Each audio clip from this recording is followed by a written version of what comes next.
प्रिय भक्तगण, आज हम आपको एक कथा का श्रवण करा रही हूँ जो सुनने मात्र से आपके जीवन में सुख, संपत्ति और धन की वर्षा होगी।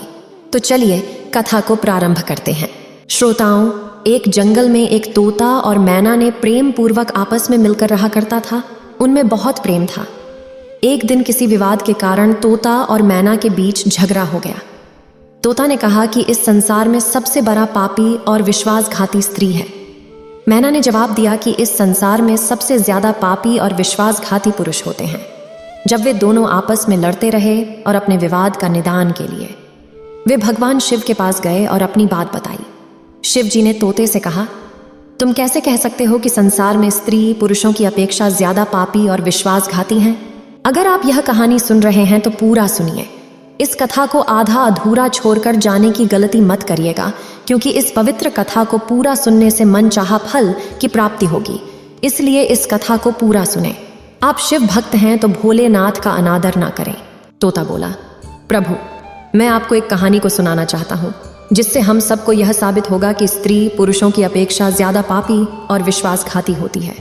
फिर भगवान शिव बोले, ठीक है, तुम कहानी सुनाओ। श्रोताओं, तब तक माता पार्वती आ जाती है और कहती है, मुझे भी यह कहानी सुननी है, मैं भी सुनना चाहती हूँ। तब भगवान शिव कहते हैं, ठीक है, बैठो। फिर तोता भगवान शिव और माता पार्वती के सामने कहानी सुनाने लगता है। एक राज्य में अग्रसेन नाम का राजा राज्य करता था। उसके पास 4 बेटे थे जो सभी बहुत ही बहादुर और प्रतापी थे। लेकिन सबसे बड़ा बेटा, जिसका नाम चंद्रसेन था, वो न केवल प्रतापी बल्कि बहुत ही सुंदर भी था। उसकी पत्नी चंद्रप्रभा भी बहुत ही सुंदर और रूपवान थी। वह अपने आगे किसी दूसरी स्त्री को सुंदर नहीं मानती थी। एक दिन राजा अग्रसेन ने अपने बेटे चंद्रसेन को उसकी किसी बात पर नाराज होकर के राज्य से निकाल देने का आदेश दिया। राजा का ये आदेश सुनकर कि सभी इस बात से चिंतित हो गया। फिर चंद्रसेन अपने महल में गया और उदास हो गया। उधर चंद्रसेन को उदास देखकर उसकी पत्नी ने पूछा, प्राणनाथ, आप उदास क्यों हैं? आप इतना मुरझाया हुआ क्यों हैं? राजकुमार होकर भी आप इस तरह चिंतित क्यों हैं? तब चंद्रसेन सोचने लगा कि मैंने बहुत बुरा किया है और अपनी सारी बात अपनी पत्नी को बता दी। उसी समय उसकी पत्नी मूर्छित हो जाती है। फिर दासियों ने चंद्रप्रभा पर गुलाब का पानी का छिड़काव किया। तब जाकर वो होश में आ गई। अब होश में आकर चंद्रप्रभा ने अपने पति राजकुमार चंद्रसेन से कहा, आप मुझे दासी पर छोड़कर परदेश चले जाएंगे तो मैं आपके बिना कैसे जी पाऊंगी? मैं भी आपके साथ ही चलूंगी। तब राजकुमार चंद्रसेन कहता है, तुम मेरे साथ कैसे चल सकती हो? क्योंकि दूसरे राज्य में अनेक प्रकार के संकट होते हैं और तुम नर्म नाजुक महलों में रहने वाली, महलों के बिना यह कष्ट कैसे बर्दाश्त कर पाओगी? फिर तो राजकुमार चंद्रसेन की बात को सुनकर रानी चंद्रप्रभा कहती है, प्रीतम, जितने भी दुख दूसरे राज्य में आएंगे वो सब हमारे साथ होते हुए सूखी से भी अधिक सुखमय लगेंगे। महल के सुख बिना आपके जंगल के दुखों से भी अधिक डरावने लगेंगे। इसलिए मैं भी आपके साथ चलूंगी। अब तोता कहता है, प्रभु, रानी चंद्रप्रभा की आंखों में आंसू देखकर चंद्रसेन ने मन में सोचा कि वह मेरे बिना नहीं रह सकती, इसलिए मुझे इसको तड़पते हुए छोड़कर चलना सही नहीं होगा। इन सभी बातों को सोचते हुए राजकुमार चंद्रसेन अपनी पत्नी चंद्रप्रभा से कहते हैं, तुम उदास नहीं होना, हम तुम्हें साथ लेकर जाएंगे। इस बात से चंद्रप्रभा खुश हो जाती है और अपने पति के साथ जाने की तैयारी करने लगती है। अगली सुबह वे राज्य से बाहर निकलकर एक जंगल में पहुंचते हैं। चलते चलते थक जाते हैं और फिर उन्होंने एक बरगद के वृक्ष के नीचे विश्राम करने का निर्णय लेते हैं। वे बहुत थके हुए थे। ठंडी हवा के झोंकों ने उन्हें नींद तुरंत आ गई। परंतु कुछ देर बाद वहीं पर एक सांप ने रानी को काट लिया। फिर तोता कहता है, हे प्रभु, आगे सुने। सांप के डसते ही रानी तड़पने लगी और चंद्रसेन की आंख खुल गई तो रानी को तड़पता हुआ देखकर और सांप को जाता हुआ देखकर चंद्रसेन बेचैन हो गए। फिर कुछ देर बाद रानी की मृत्यु हो गई। इस प्रकार मृतक रानी को देखकर चंद्रसेन ऊंचे स्वर में रुदन विलाप करने लगे। उसका रोना धोना सुनकर जंगल के जीव जंतु उसे खाने के लिए वहां आ गए। फिर चंद्रसेन ने मन में सोचा, अब जीवन संगिनी ही मर गई है तो मैं अब जी कर क्या करूंगा और इसी जंगल में अपने प्राण त्याग दूंगा। ऐसा मन में सोचता है। फिर वो रानी की लाश के पास से उठ जाता है और जंगल से लकड़ियां इकट्ठी करने लगता है और रोकर कहता हूं कि मैं भी रानी की चिता में जलकर मर जाऊंगा। बस उस समय स्वर्ग से एक देवदूत आता है और मुझे रोते हुए देखकर उसके मन में दया आती है वह राजकुमार चंद्रसेन के पास जाता है और पूछता है, तुम क्यों रो रहे हो? आखिरकार तुम्हारा दुख क्या है? तो राजकुमार चंद्रसेन ने देवदूत से कहा, मेरे पास अपना दुख कहने की शक्ति नहीं है। मुझे चाहिए कि यह धरती फट जाए और मैं इसमें समा जाऊं। फिर देवदूत ने कहा, तुम मुझे अपना हाल बताओ, शायद मैं तुम्हारी मदद कर सकूं। फिर चंद्रसेन ने कहा, महाराज, मैं एक राजकुमार हूं और राजा अग्रसेन का बेटा हूं। मेरे पिता ने मुझे राज्य छोड़ने के लिए कहा था, इसलिए मेरी पत्नी और मैं इस जंगल में चलते चलते यहाँ आ गए। यहाँ आकर मेरी पत्नी को सर्प ने काट लिया है और उसकी मृत्यु हो गई, और मैं लकड़ियाँ इकट्ठा कर रहा हूँ ताकि मैं अपनी पत्नी के साथ ही जलकर अपने आप को भी अग्नि के हवाले कर सकूं। तब तोता कहता है, हे प्रभु, आगे सुने। चंद्रसेन की बातों को सुनकर देवदूत कहते हैं, राजकुमार, तू बड़ा मूर्ख है। यह संसार है, यहाँ इंसानों का आना जाना लगा रहता है। इस शरीर को एक दिन सबको त्याग देना पड़ेगा, तू भी इसे जानता है। इस संसार में कोई भी किसी के साथ नहीं आता और ना ही किसी के साथ जाता है, फिर भी तुम मूर्खों की तरह यह बात कर रहे हो। अगर तू जीवित रहेगा तो बहुत सारी रानियां तुझे मिलेंगी, इसलिए मेरे कहने पर मरने का विचार छोड़ दो। इस मानव शरीर को प्राप्त करने के लिए देवता भी बेहद इच्छुक होते हैं, तो फिर इस शरीर को क्यों नष्ट करना चाहता है? इस प्रकार देवदूत के शब्दों को सुनकर चंद्रसेन कहता है, महाराज, आपने जो कुछ कहा है वह सत्य है, किंतु ऐसी पतिव्रता पत्नी मुझे किसी जन्म में भी नहीं मिलेगी, इसलिए मैं इसके साथ ही मरूंगा। फिर देवदूत चंद्रसेन के विचार सुनकर देवदूत ने जान लिया कि ये अपनी पत्नी के बिना नहीं रह सकता है। तब देवदूत ने चंद्रसेन से कहा, राजकुमार, तेरी पत्नी के जीवित करने के लिए केवल एक ही उपाय है। अब तू मेरी बात को ध्यान से सुनो। यदि तू इस उपाय को कर सकता है तो तेरी रानी जीवित हो सकती है। फिर चंद्रसेन ने कहा, महाराज, आप जो कुछ भी कहेंगे वह सब करने के लिए तैयार हूं, केवल मेरी पत्नी को जीवित कर देना। तब देवदूत ने कहा, तुम्हारी रानी की आयु केवल 20 वर्ष थी, जिसने इसे बिता दिया। इसके बदले तेरी उम्र 70 वर्ष की है, जिसमें से 30 वर्ष बीत चुके हैं। तेरी जीवन काल में 40 वर्ष अब भी बाकी हैं, यानी तुझे 40 साल और जीने का अवसर है। यदि तू अपनी पत्नी को आधा अपने जीवन का समर्पण कर देता है तो तुम दोनों की आयु समान हो जाएगी। अगर तुम यह मान लो तो रानी जल्द ही ठीक हो जाएगी। इस तरह देवदूत की बात सुनकर राजकुमार चंद्रसेन ने कहा, मुझे मान्य है।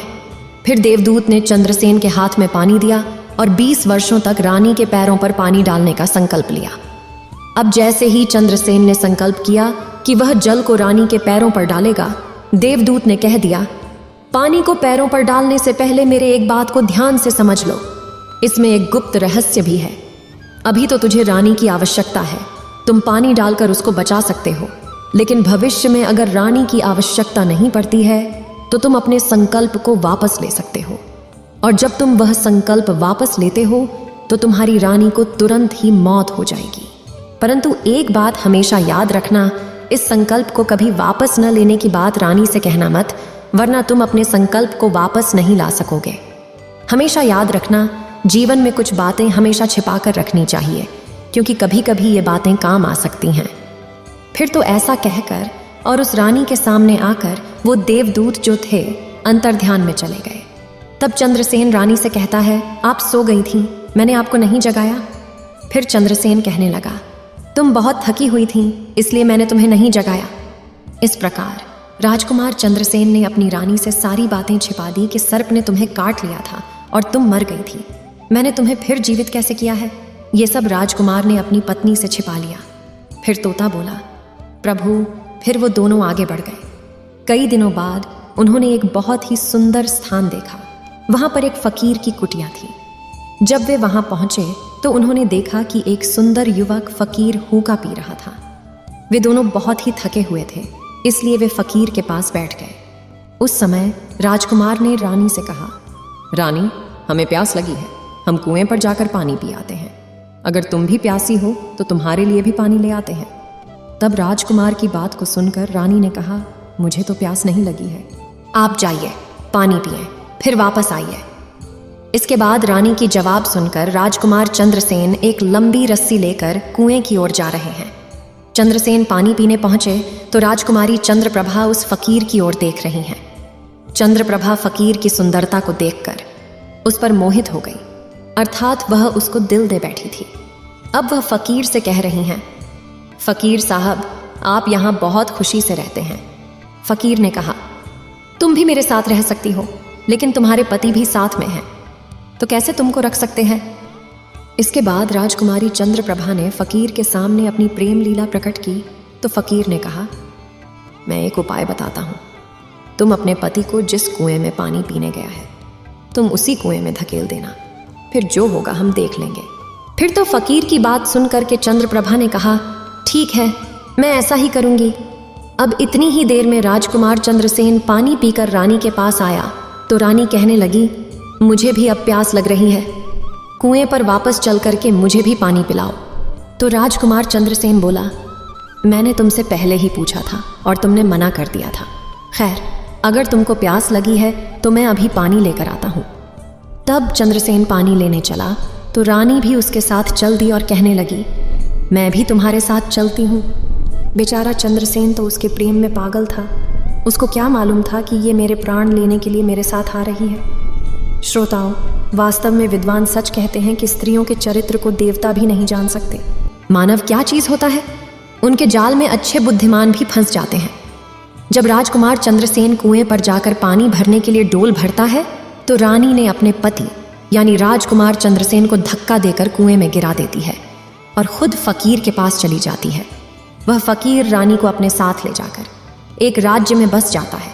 वहां दोनों खौसी से रहने लगते हैं। फकीर ने फिर रानी को ऐसा नाचना और गाना सिखाया कि वह नृत्यांगना के रूप में मशहूर हो गई। धीरे धीरे वह राजकुमारी पूरे नगर में प्रसिद्ध हो गई। इस तरह रानी के नृत्य और गीत के कारण वह फकीर के पास लाखों रुपए बन गए। रानी भी उस फकीर के साथ मस्ती में रहने लगी थी। जिस समय रानी ने अपने पति चंद्रसेन को कुएं में धकेल दिया था, तब संयोग से एक जंजीर जो कुएं में लटकी थी उसे पकड़ लिया था। चंद्रसेन ने उसको पकड़ा और कुएं में लटकता रहा। ईश्वर को याद करते हुए वो सोचने लगा, क्या यही मेरे प्यार की सजा है? और कुछ समय बाद बंजारों का एक काफिला वहां आया। काफिले में से एक बंजारा डोल लेकर कुएं का पानी भरने लगा।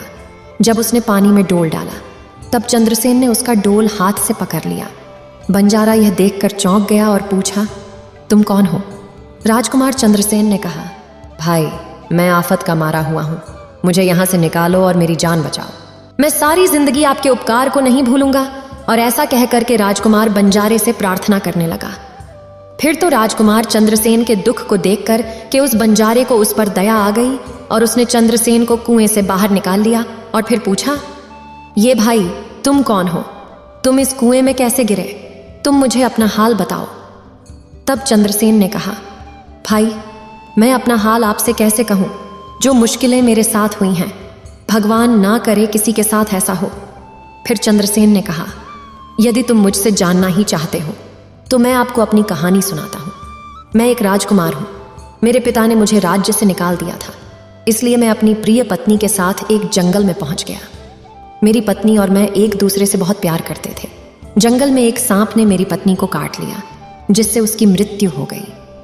मैं जब अपनी पत्नी के साथ मरने जा रहा था, तब एक देवदूत ने मुझ पर दया की और मेरी आयु के 20 वर्ष में मेरी पत्नी को देने के बाद उसे पुनः जीवित कर दिया।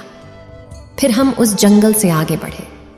कुछ दिनों बाद हम एक स्थान पर पहुंचे जहां एक फकीर का डेरा था। मुझे प्यास लगी, मैं पानी पीने गया। जब मैं वापस आया तो मेरी पत्नी ने मुझसे कहा कि उसको भी प्यास लगी है, मुझे भी पानी पिलाओ।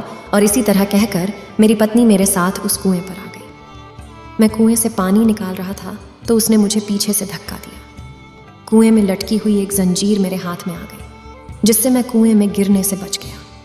और फिर जब आप आए तो मैंने आपको आवाज दी, जिसके बाद आपने मुझे कुएं से बाहर निकाला। अब तोता बोला, प्रभु, इस प्रकार राजकुमार चंद्रसेन ने दुखी मन से सारा हाल उस बंजारे से कह दिया और फिर अपनी व्यथा सुनाकर चंद्रसेन चुप हो गए। उधर बंजारा ने उसकी बात को सुना और रानी की करतूत सुनकर दुखी होकर कहा कि स्त्रिया का चरित्र भगवान भी नहीं समझ सकते, तो मनुष्य कैसे समझ सकता है? बोलकर ऐसे कहकर बंजारा ने चंद्रसेन को सिर पर हाथ फेरा और कहा, तुम चिंता मत करो, भगवान बड़े दयालु हैं, वह तुम्हारी सहायता करेंगे। फिर उसने और कहा, तुम चाहो तो हमारे साथ कुछ दिन रुक सकते हो।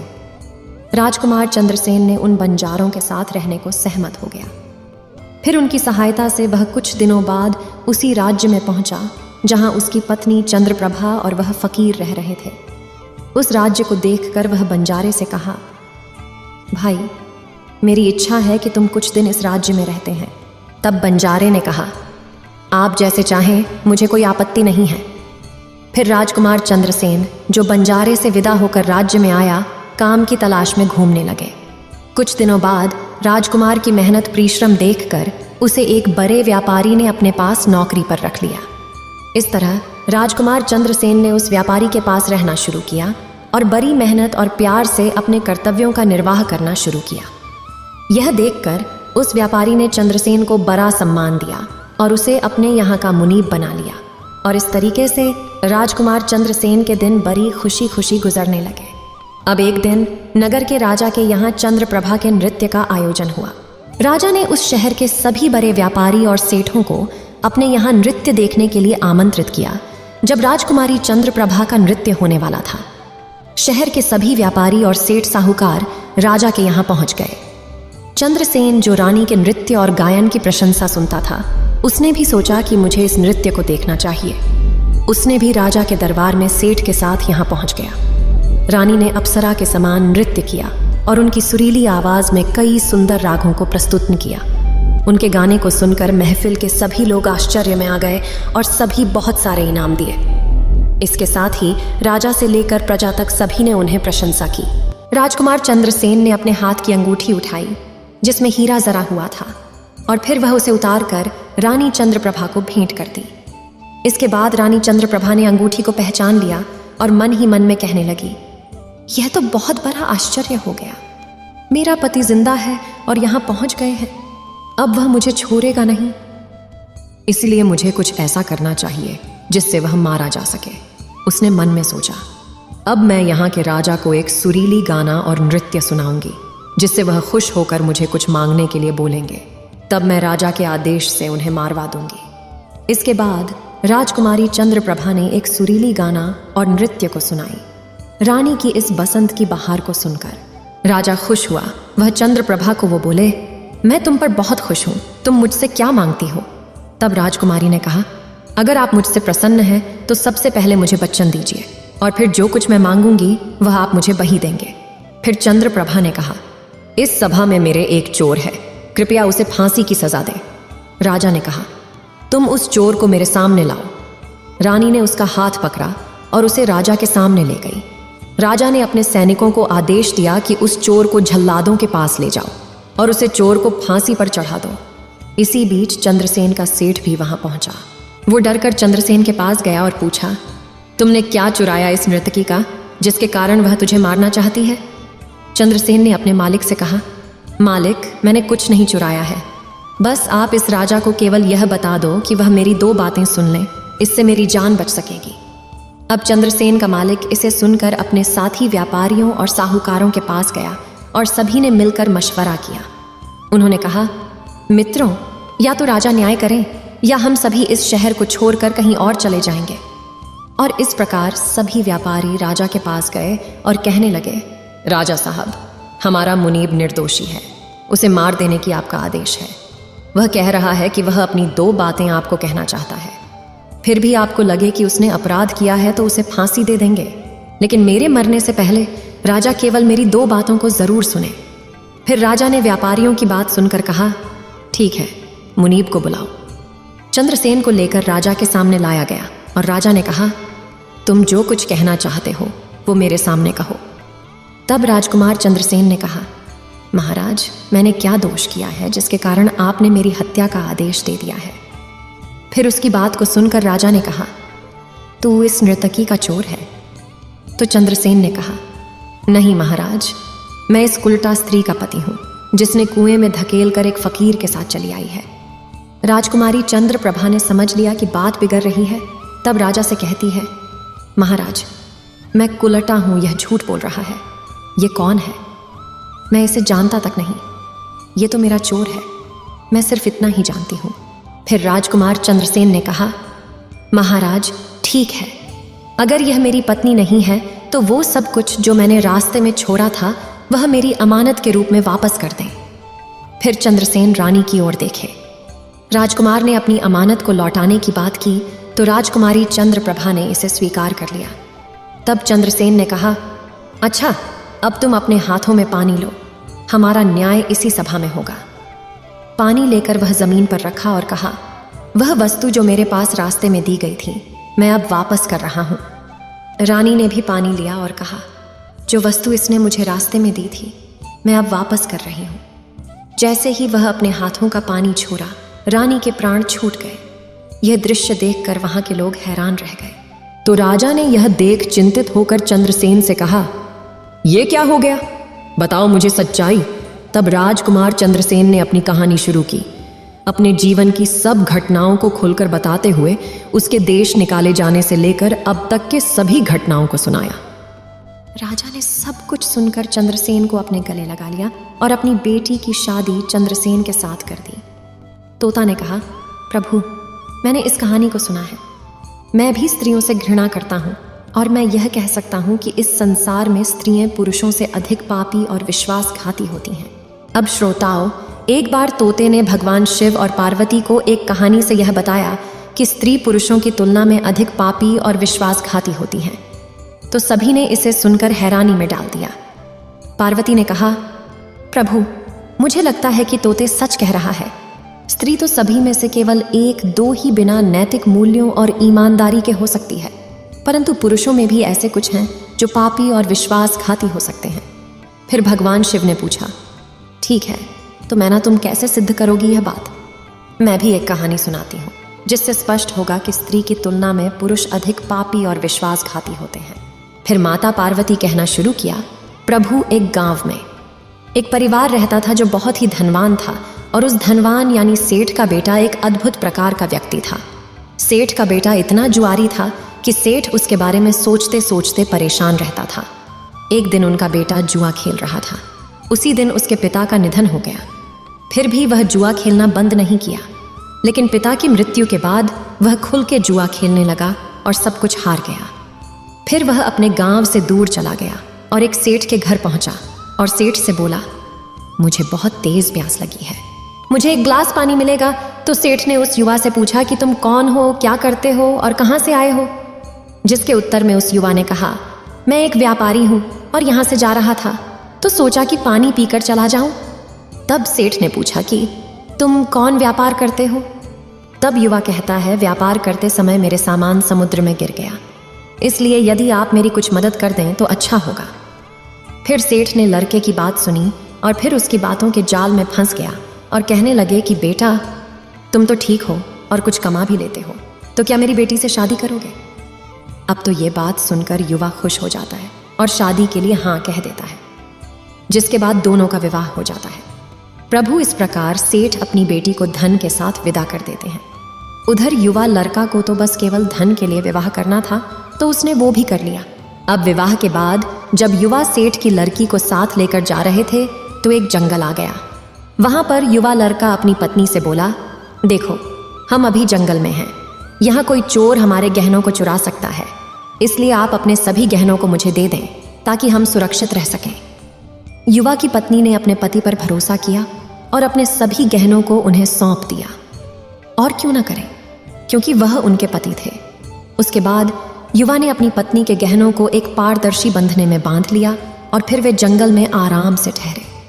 इस दौरान युवा के मन में लालच उत्पन्न हुआ और उनकी पत्नी के साथ जाने वाली एक दासी थी जिसे सेठ ने अपनी लड़की के साथ भेजा था। युवा ने फिर उस दासी को मार डाला। फिर उसने अपनी पत्नी को एक कुएं में गिरा दिया और मन में यह विचार किया कि मैं इसके साथ में सिर्फ पैसों के लिए शादी की थी, मेरे पास पैसे मिल गए और उसने सोचा कि वह पानी में डूबकर मर जाएगी। इस तरह सोचकर वह युवा वहां से चला गया, लेकिन उसकी पत्नी नहीं मरी और वह कुएं से बाहर निकलने के लिए आवाज देती रही। कुएं के पास से एक आदमी गुजर रहा था और जब उसने किसी महिला की आवाज सुनी तो वह उस महिला को कुएं से बाहर निकाल लिया। फिर कुएं से बाहर निकलने के बाद महिला ने अपनी सारी जानकारी उस व्यक्ति को दी और उस व्यक्ति ने महिला को उसके पिता के घर पहुंचा दिया। अब जब महिला पिता के घर पहुंची तो उसके पिता ने पूछा, तुम्हारे साथ क्या हुआ? महिला ने कहा, पिताजी, जंगल में कुछ चोरों ने हम पर हमला किया था और दासी को मार दिया, मुझे कुएं में धकेल दिया और पति के बारे में कुछ पता नहीं है। बेटी की बातें सुनकर सेठ जी ने कहा, कोई बात नहीं, भगवान सब ठीक करेंगे। अब मैं यह कहती हूं कि प्रभु, इस दुनिया में स्त्री और पुरुष दोनों ही विश्वासघाती और पापी हो सकते हैं। अब आपके हाथ में न्याय का फैसला है। मैंने भी आपको एक कहानी सुनाई है और तोते ने भी एक कहानी सुनाई है। अब आप ही न्याय करें। उसने अपनी पत्नी को मारा और सारा सामान लेकर के चला गया। अब तोता और मैना की कहानी सुनकर भगवान शिव बोले, ठीक है तोता और मैना, मैंने तुम्हारी कहानी को ध्यान से सुना है। अब मैं तुम्हारा न्याय करता हूँ। सच में इस संसार में स्त्री और पुरुष के बीच ज्यादा पापी या विश्वासघाती कौन होता है, ये मेरे लिए स्पष्ट है। शिव जवाब देते हैं, बिना किसी शंका के, ये सत्य है कि इंसान की सोच उसके इस स्तर से नीचे जा सकती है और वहीं पापी और विश्वासघाती होता है। चाहे वह स्त्री हो या पुरुष, इंसान को किसी भी प्रकार के पाप करने से पहले यह सोचना चाहिए कि क्या वह सही है या नहीं। पापी और विश्वासघाती होने की कोई जाति नहीं होती, वह इंसान की सोच और कृतियों का परिणाम होता है। श्रोताओं, वास्तव में इंसान की सोच उसके स्तर से नीचे जा सकती है और यही पापी और विश्वासघाती बना देता है।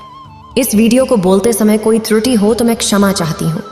उम्मीद है आप सभी को ये वीडियो अच्छी लगी होगी। दर्शक बंधु, कैसा लगा वीडियो? अगर अच्छा लगा होगा तो लाइक कीजिए, शेयर कीजिए और चैनल को सब्सक्राइब जरूर कीजिए।